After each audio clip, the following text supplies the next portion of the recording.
mademu. Wasaidia ambao kidogo wanakuwa na hali mbaya. Wewe ndio unachukua unajua mishangazi si wetu kwa zio kwa nguo hizo za mikopo kweli. Kwa hiyo ndo nani labda nikuite wewe nani? Sio wenyewe mbaya, sura huna, pua huna, angalia tu unavaa mishangazi. Si mishangazi unavaa hivi, si mishanga hivi, ndio mishanga au ni nini hivi?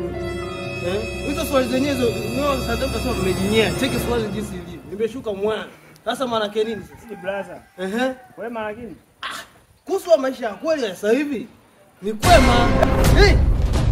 Bro. Nini? Bro. Kwani vipi? Nipige kwa. Wewe maana gani? Bro, hata masialo. Wewe maana gani? Sasa unaona kabisa nipige na hao maswala hiyo kwema. Bro, hata masialo ujue. Biashara kuniambia kwema utoka hizo kuniambia maswala kwema hapo ndio nimepoteza. Sasa wewe vipi yako tunipeleke wapi? Sasa kwa nini unaniambia kwema? Nakosa kwa sababu tunipeleke wapi? Wewe unaniambia kwema kwa sababu hivyo unatumia akili niomba kama sio. Sasa unataka tumia. Ashura kiuna nini wewe? Ara? Stupid. Mama yangu. Achana mimi nakwambia.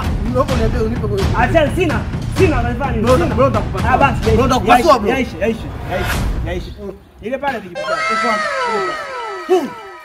Sasa bro kwani umeiweka kule? Bro utakupasua bro. Unataka maisha yako wewe. Unataka? Unataka? Hapana. Tuheshimiane. Sawa. Wewe basi wewe unaweza kanya hata kunya au sio? Wewe maana gani? Usilo swala tu. Kwema.